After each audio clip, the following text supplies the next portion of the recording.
Hello, this is Sandra Brown of Happiness Past 60. Hope all of you are doing well. Today we're going to be going on to my 1950s childhood, number 4, part 4. I can't believe this. I just thought there wouldn't be much to say, and so many of you are commenting now, and you're giving me more ideas and help me to remember more things.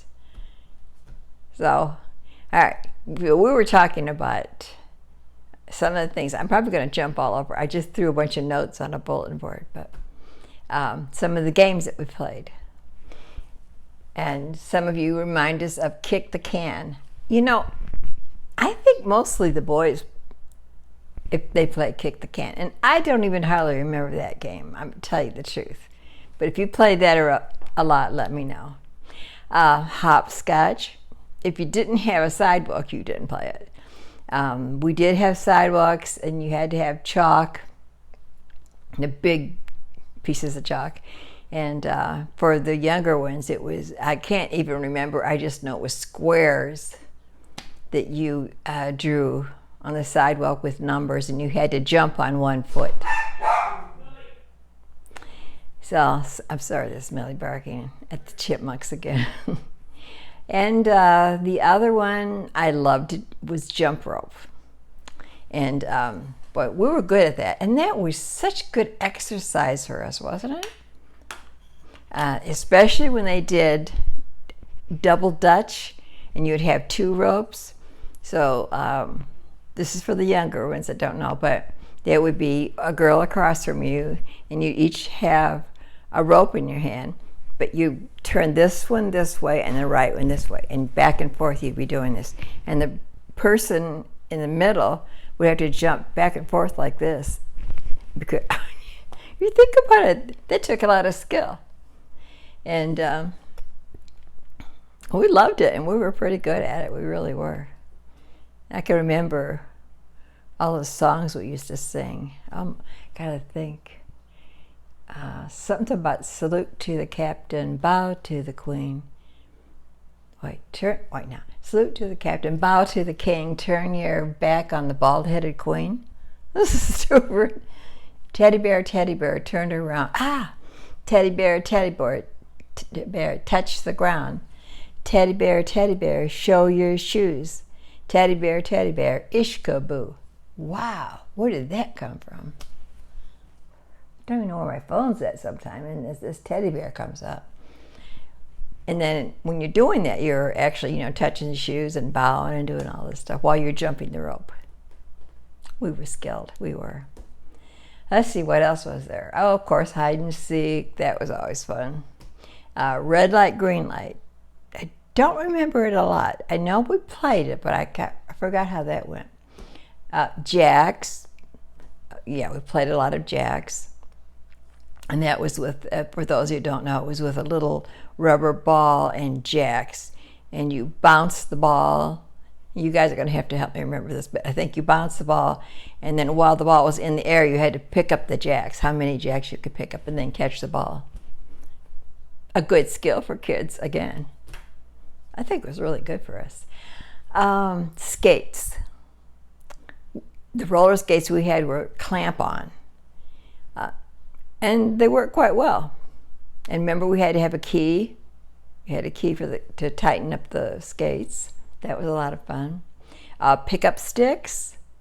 Coloring books are a big thing. Oh, for the guys, cap guns. I like those. I can still smell that little, well, it must have been gunpowder, a little bit of gunpowder that was there. And they come in strips. And they went inside these little cap guns, and you could fire it, and a little bit of smoke would come out. Now they would think it's horrible if a child had a cap gun, but my brothers loved it. They played, especially Neil, he played cowboys and Indians, and if I wasn't careful, he'd tie me to the clothes pole or hog tie me. That was okay if he just didn't leave me, yeah. But anyways, yeah. Oh, so the caps, I just remember them being on that hot sidewalk, and I think I took my heel and would hit it, and they would pop. So many memories that just sticks in your head. Let me see what else I got on here. Before I go into other stuff, I got my covering all the games. I think possibly we did. If you can think of any others, tell me. All right, now I got to go back to, if you remember. Sorry, I seen another one. Mumbly Pigs. I think that's what it was called. Now, the gentleman will have to help me on that one, but I think that's what it was called. But I remember they drew a circle with a place in the middle of it, and I think you had to take the knife. You had to have a knife. This is my. I had a knife, and you throw it like this into the ground. It would stick in the ground, and it's something about the closer you got to that center or the person's knife next to you, you won or something like that. But yeah, so that one you can help me out with. It's just so hard to remember all that. All right, now this is some good stuff. Okay. Oh, I've seen another one.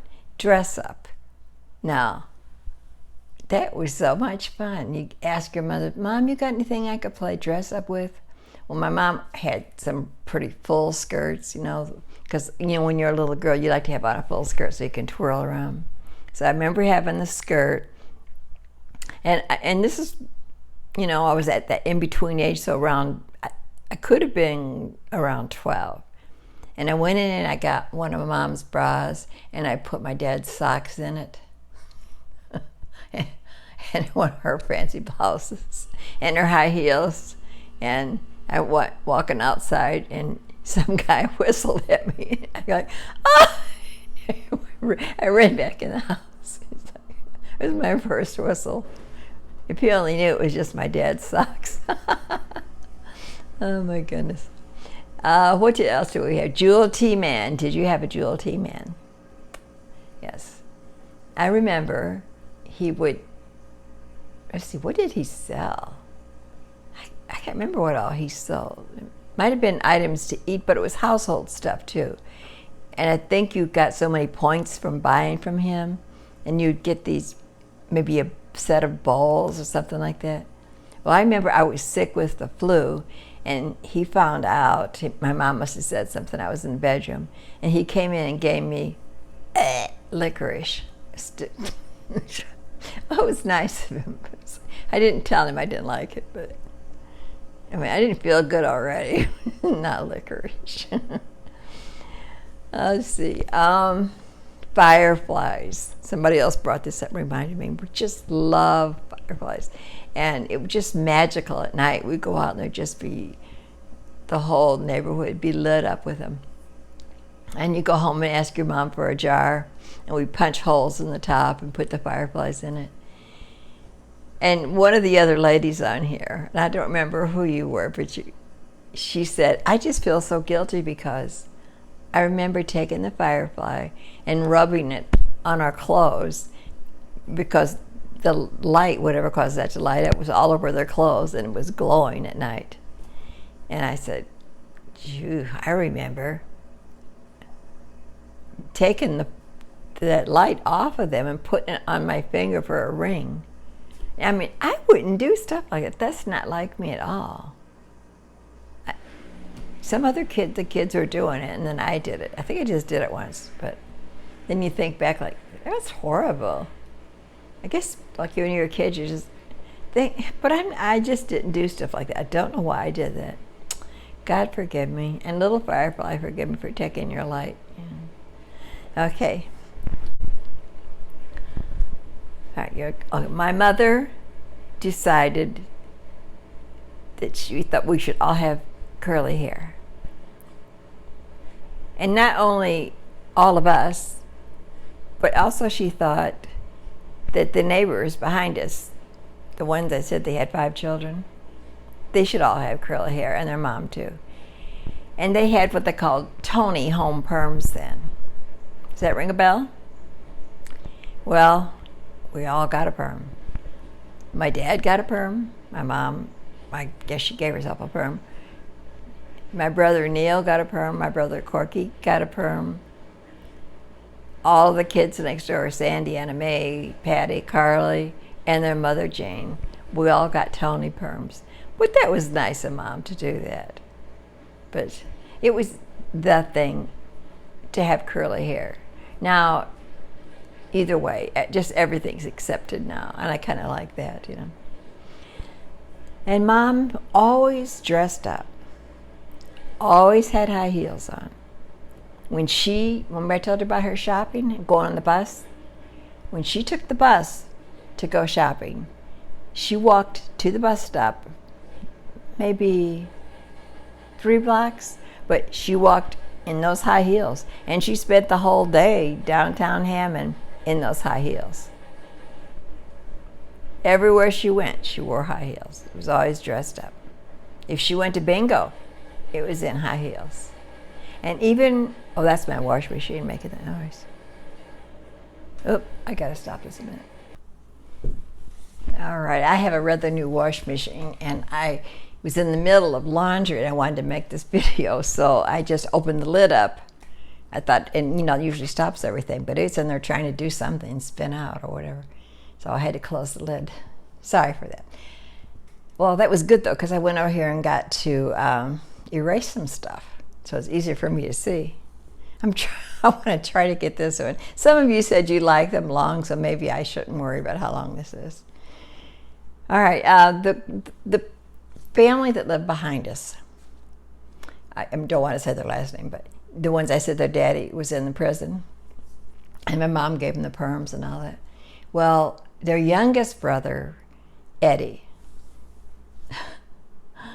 he looked like his dad. He had blonde hair and you know, the kind of big ears, cute little kid. And he was just ornery. He was a baby and he was just ornery. So Janie would be trying to give all the kids a bath, and she'd put them in this deep sink that she had in the kitchen, the one I was telling you about when my mother did all the rinsing. Well, people put their children in there. It was probably easier because you could get the water hot right next to it on the stove.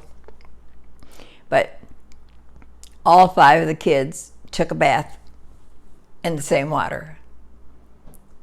I suppose starting with the oldest one. I'm not sure how they were doing it. But all I know is Eddie, after he got his bath, would run out of the house naked, run around the neighborhood, and the other kids were all chasing him, you know, screaming, Eddie!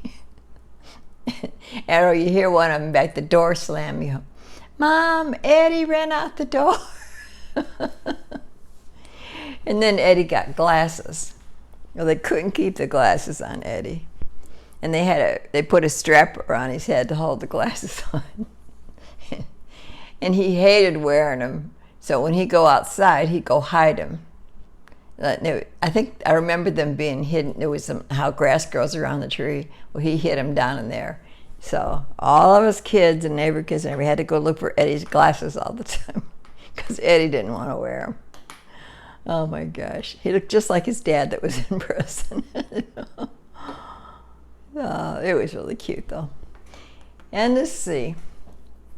All right, this story. My dog, Brownie. I had her for years when I was little. My grandfather owned a Texaco gas station.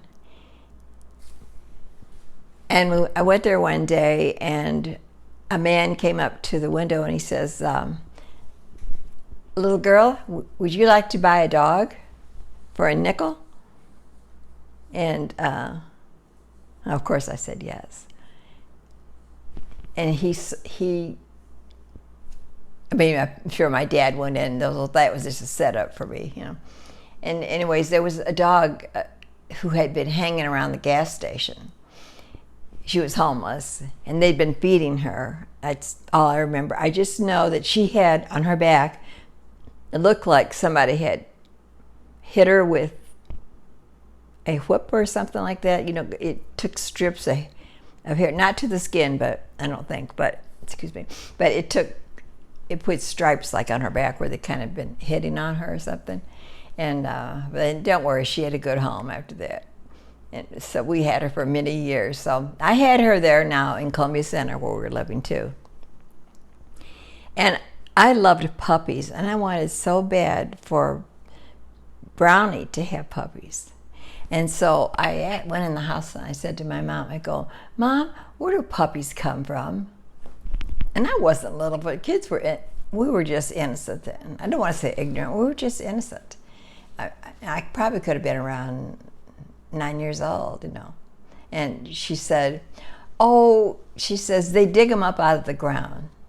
I'm like, okay. So, you know what I did? I was out with the dog, and I thought she had to do it. Only she could do it, the dog. And so I would find a spot, and I go, Brownie, Brownie, come here. And I'd do it like this and show her, and she'd dig. And never got any puppies that way. I found out that wasn't true, of course. Oh, I better. Okay, I'm going to do one more, and I better cut it off because it's getting long again. Talking about dolls, ladies. Okay. I always, like I said, my mom always bought me these pretty dolls that she said, now don't take the clothes off, don't do that to their hair. She eventually kind of let me, but, you know, I wanted baby dolls that I could give a bath. I could change her diaper, I could change her clothes, stuff like that. So the one I always wanted, and I think my cousin got it, was a Betsy Wetsy doll. And then I think there was that one called Tiny Tears. One of you ladies told me about that, jogged my memory about it. And the other one was the Tony doll. Was it Tony doll? Why was it called a Tony doll? Was that something to do with that perm? Because I think you said my mom wouldn't let me give her a perm. So it must have been something to do with that. Okay, I think I better quit at that. I've got a lot of good stuff still on there. I really do. Okay, maybe I'll do one more. I got to ask you this question if you remember this one. This is really wild. In school, I remember that if you needed to go to the washroom, is this just my school? Did this happen? This is so crazy. I got thinking about it one day. If you wanted to go to the washroom, you had to hold up one finger or two. You know what I mean? Little potty or big potty. And you had to hold it up. And the whole class seen. And then, I guess according to which one, she let you go to the bathroom. I don't know. I thought about that. That is so crazy. Did we really do that? So let me know. Was it just my school? I don't know. Or did you guys do that too? All right. Love all of you. God bless you. And yes, I'll do another one. I got a lot of really good stuff on here. I got to tell you yet. I haven't. Okay. Hope you have a wonderful day. I'm here in my kitchen, and it's hot in here today. It rained this morning, and it just feels humid in here. I think I might even turn the air on and get some of this heat out of here. But at least it's not raining anymore. Okay, you guys. God bless you. Bye-bye now.